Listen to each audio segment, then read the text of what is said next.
Great. So I just want to thank the executive committee of CCIC for inviting me. I've learned so much already, and I think we've only had 4 talks, so I'm looking forward to the rest of the meeting. So Matt asked me to talk about sex differences and the effects of cannabis, and I will actually be sharing data from our lab. So it won't be a general overview about what we know about sex differences.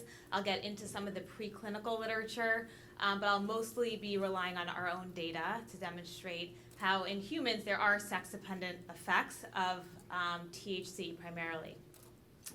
So the studies I'll be talking about were supported by NIDA, and in disclosure, I have received research funds from Insys Therapeutics, which I won't be talking about today, and I have consulted with a couple of companies which have no bearing on what I'll be presenting today. So this is a map of the United States, and this is a first for me that I am the first to be showing this map of the United States, and now I realize that we're in Canada and it does not apply at all since it's legal across the board here. But in the United States we have something very different, where we have states that have legalized either for medical cannabis use or personal use. We have 33 states and Washington, D.C. that have legalized cannabis for medical purposes, 10 states and Washington, D.C. that have legalized for personal, adult, recreational, whatever you call it, use. 14 states that have legalized cannabidiol specifically, and only 3 states that do not have any laws related to cannabis. So as you can see, despite the fact that cannabis and cannabidiol are still Schedule 1, the country is quickly turning green. And so of the 20 common qualifying conditions, so in the United States, every state has specific medical indications for which you can get cannabis and cannabinoids. And these are the 20 most qualifying conditions. And we know that we have the greatest data, or one of the indications for which we have the most data related to the therapeutic effects of cannabis and cannabinoids is for chronic pain. Of course, there is increasing data on several of these other indications, and I do have to say that this is based off of randomized clinical trials. So what we're seeing rapidly is that there is an increased number of women who are seeking out medical cannabis specifically for pain. And here we have the Hadassah magazine. Hadassah is the largest international Jewish organization, and actually is led by females. And my mom, who's in her late 70s and was growing up under the Reefer Madness era, she is a member of Hadassah. And one day she called me up and she's like, "You'll never guess what? On the cover of Hadassah magazine, they're showing cannabis being used." And she sent me the article. And I think even though this was 1 year ago, and she lives in Maryland and Washington, D.C., where cannabis is now legal for medical purposes, I think it took this for her to realize that, perceptions have been changing. And you can see that advertisements and promotional advertisements are targeting women of all different ages for cannabis and cannabinoid-related therapeutics. So interestingly, we're seeing this growing female demographic of medical cannabis users. Specifically, this has been reported on the literature for pain. So in the past, recreational cannabis users, there's been a 2-to-1 ratio of men to women, and now we're starting to see that it's about a 1-to-1 ratio of men and women who are using cannabis for therapeutic purposes. And so why is this happening? It could be that this is due just to cultural and societal factors. Perhaps there's decreased stigma related to cannabis use, and that's perhaps increasing the interest of women. Or perhaps there's sex-dependent differences in therapeutic effectiveness of cannabinoids, and maybe women are actually benefiting from using cannabis and cannabis-derived cannabinoids for the treatment of pain and for a variety of medical indications. So if you look at the preclinical literature, it's very interesting. We see that in rodent models of pain, females exhibit significant sensitivity to CB1 receptor agonists like THC, the primary psychoactive component of cannabis. They exhibit increased sensitivity to these drugs relative to males. In fact, these agonists are 2 to 3 times more potent in female rats relative to males. This is an astounding difference between males and females, and if you think about how this might translate to humans, that could have profound implications for how we approach we approach thinking about the therapeutic effectiveness of these CB1 receptor agonists for the treatment of pain. This has been shown both in acute and chronic pain models. But interestingly, if you look at some of the adverse effects of CB1 receptor agonists, and one adverse effect that I'm particularly interested in is abuse potential or addictive liability, we see that female rodents also acquire self-administration of these CB1 receptor agonists at a faster rate than males. So it seems like they're sensitive to the analgesic effects, but they're also sensitive to the quote-unquote addictive potential of these drugs. They also maintain higher rates of self-administration, meaning that they'll press that lever at a higher rate than male rats. They are slower to extinguish, so once you take THC out of the syringe, it takes longer for females to stop lever pressing for that condition reinforcer. And they also reinstate at a faster rate than males. So the preclinical findings translate to humans. So in humans, are females more sensitive to the pain-relieving effects of cannabinoids such as THC? And are they also more sensitive to the abuse potential, the adverse effects of cannabinoids? And again, I think it's really important as we see increased numbers of women who are seeking medical cannabis for pain to really understand if females and males differ, and potentially how do they differ. So to answer this question, we draw upon the preclinical findings where we see that female rodents are more sensitive to both the pain-relieving and abuse potential effects, as well as these epidemiological findings where we're starting to see significant increases in women who are seeking out medical cannabis for pain. And we use the controlled human laboratory to determine why this might be happening. And I have to thank Ryan Vandry for already introducing the controlled human laboratory, where we can look under controlled conditions the impact of THC, of smoked cannabis, of cannabinoids on behavioral outcomes. So for the two studies I'll be talking about, I'll be addressing analgesia. So how does smoked cannabis impact analgesia outcomes in males and females? And I'll be talking about a model of pain that we use in the laboratory where we measure pain threshold and pain tolerance.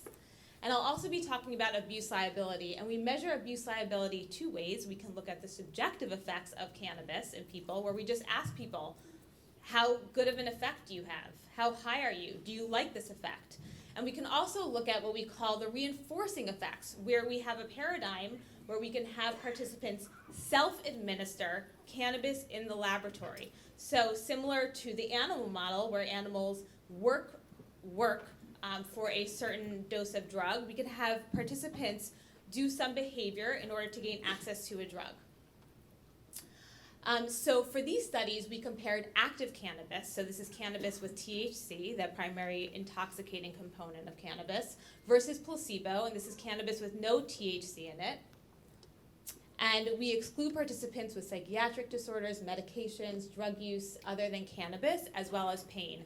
And so this is an important point to consider. So I'm interested in understanding how cannabis impacts pain response in the laboratory. And one way to look at this is to bring in people that already have pain, give them cannabis, and see what happens to their pain. However, if you do this, there are a lot of variables that can complicate how you interpret outcomes. That is, when people come in with pain, if you're going to be comparing one drug condition on one day and another drug condition on another day, the state of pain varies from day to day. So you might be dealing with differences in individuals with respect to their baseline pain. And you also have complications with respect to the medications that people are currently taking to help manage their pain. So in this respect, we recruited people with no pain, and we looked at analgesic effects in response to a laboratory model of pain. Importantly, we recruit cannabis smokers, cannabis users, and we want to ensure that before they come in, they're not smoking their own cannabis, because we want to make sure that the results that we're seeing are based on what we're giving them in the laboratory. So we have a method of ensuring that they do not smoke cannabis before the session. And we also have participants smoke the cannabis according to a controlled inhalation procedure. Again, this is to help control differences between individuals and between sessions with respect to their natural pattern of smoking. Importantly, for these studies, we matched males and females for current cannabis use. In the event that frequency of use might produce some type of tolerance. We wanted to make sure that males and females were smoking almost the same amount, the same number of days of the week. So again, I'll be presenting data from two analyses, one with respect to analgesia and the other with respect more towards abuse liability. So to look at the analgesic effects, we presented participants during 2 sessions with either inactive cannabis, that is cannabis with no THC, or cannabis with THC, 4 to 6% THC. Now you'll notice that these are pretty low concentrations of THC, and Dr. Page pointed out that I think the average THC concentration in Canada right now is 17.5%. So these are pretty low. We get our cannabis from the University of Mississippi, and at the time when these studies were done, we did not have access to higher strength cannabis, which will be important for future studies. We look at the analgesic effects of cannabis using something called a cold pressor test, which I'll talk about in a minute, and subjective effects, so abuse liability subjective effects using visual analog scales. So this is a picture of the cold pressor test. You can see that the experimenter is the same sex as the participant, which is important when you want to make sure that you're controlling for pain response. It's been shown in the past that you should control, you should make sure that the sex of the experimenter is the same as the sex of the participant. We ask the participant first to put their hand in warm water to normalize skin temperature, and then they're asked to put their hand in ice cold water for up to 3 minutes, and report when they first feel pain, and this is called a pain threshold. And then when they can no longer stand the cold water stimulus, to remove their hand from the ice cold water, and that is called pain tolerance, latency to withdraw the hand. For the sake of time today, I will just be focusing on pain threshold, latency to report pain. So although it appears that this pain test is an acute pain test, it is an acute pain test, it has been shown to have predictive validity for analgesics that are used for chronic pain. So this test is sensitive for potential medications that can be used for chronic pain. And what's important to note is that we test people's response before they get drug, as well as several time points after they get drug. In this respect, each person is acting as his or her own control, which provides a great deal of statistical power for these assays. When we ask people about their subjective effects, we just present them with a 100 millimeter line, and we ask them to report their effects on this line. For example, their desire to take this drug again, good drug effect. So for this study, we had 21 men and 21 women, and what you'll notice is they differ in body weight, which is expected, but they don't differ in number of days per week that they're using cannabis or the amount of cannabis that they're using per day. So these are pretty heavy smokers. They're smoking 7 days a week, and they're smoking about 8 cannabis cigarettes a day. So to orient you to how I'll be presenting the data, this is data in relation to placebo cannabis. So again, cannabis that has no THC in it.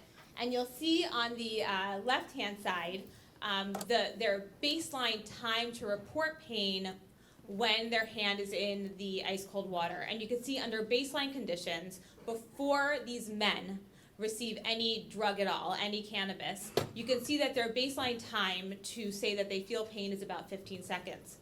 We then extrapolate post-drug exposure pain threshold based on that baseline. So you can see when these men smoke placebo cannabis, their pain threshold remains about 15 seconds throughout the entire duration of the session after they smoke cannabis with no THC.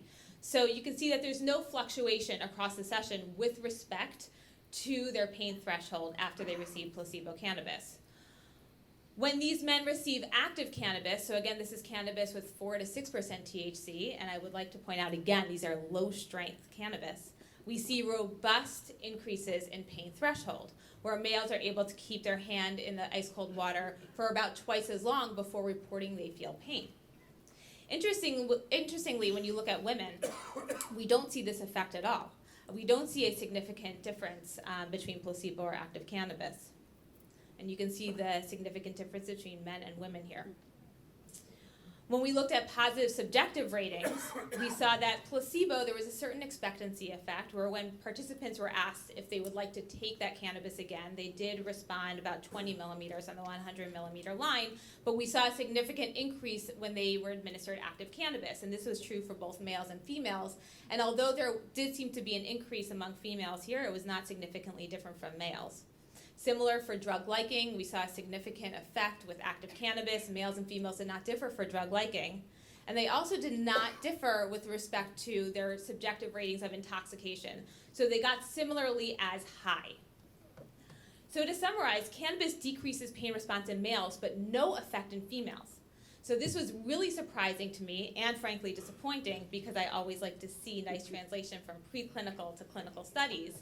So when I saw that females weren't responding, did not demonstrate analgesic responses to cannabis, I got quite concerned because in the preclinical literature, again, it shows repeatedly over several different pain models that females are more sensitive. But just as around the time that I was analyzing these data, Jenny Wiley and Rebecca Kraft came out with a very nice paper demonstrating that female rodents develop profound tolerance very quickly to the analgesic effects of THC in these animal models, which demonstrated that perhaps what we're seeing here in these daily chronic heavy cannabis smokers is that maybe we're seeing that females are actually tolerant to the pain relieving effects of cannabis, whereas men in our sample were not.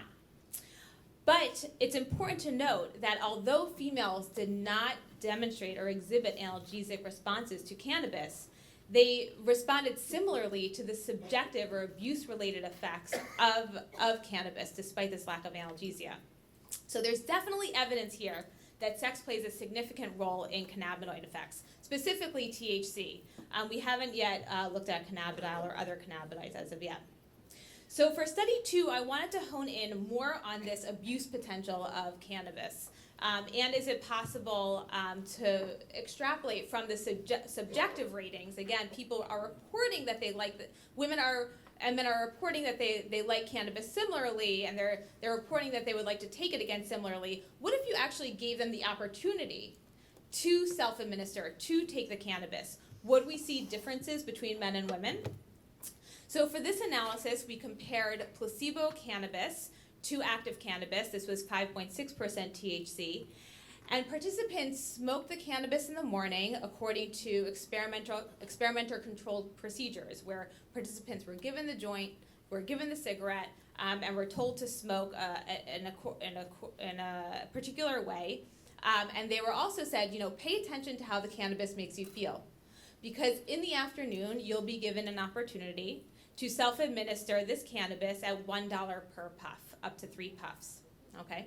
And then we also looked at the visual analog scale to match with self-administration.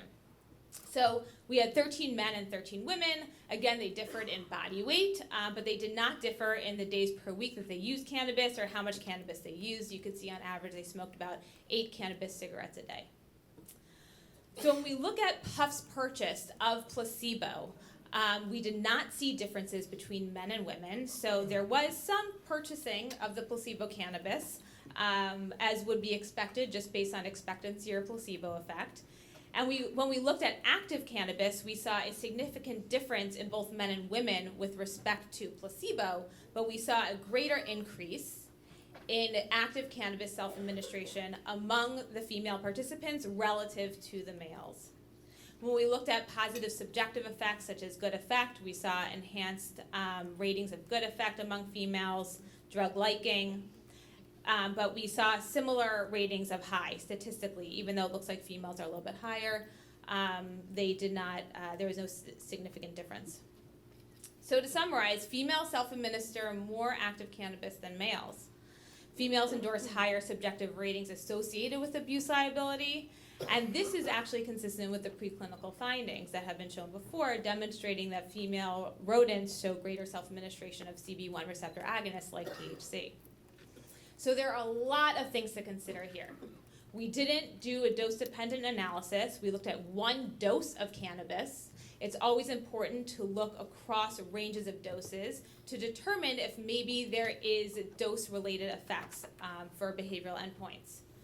What about pharmacokinetics? What is driving this difference? So when you do look in the preclinical literature, males and females have different THC metabolite levels, and it's been shown that these differences in metabolism and pharmacokinetics actually drive the behavioral differences that are observed between male and females. So could it be that we're seeing these differences that are just due to pharmacokinetic differences? How about menstrual cycle phase? Again, if you look at the preclinical literature, we know that reproductive hormones influence the sensitivity to the pain-relieving effects of THC in animal models. And what about generalizability to cannabis initiates, lighter users, and most importantly to medical cannabis users who aren't smoking 8 cannabis cigarettes a day every day of the week, right? This is really the population that we're most interested in. Would there be differences with respect to pain relief, analgesia, with respect to intoxication and abuse liability in, those Hadassah women who are, 75 years old who are using cannabis for certain medical indications? And what we're showing here is not a reflection of that population. It is a reflection of the behavioral effects in daily recreational cannabis users. So the take-home message here is that controlled studies such as these are really important for us to understand how sex can modulate the behavioral effects of both the therapeutic outcomes as well as adverse effects of cannabis and cannabinoids. And these types of studies really help to bridge the gap between preclinical findings as well as these epidemiological reports. And they're important for us to understand how cannabis and cannabinoids can be both therapeutic and the adverse effects that we should be aware of based on sex and gender. So with that, thank you very much. I'll be happy to take questions.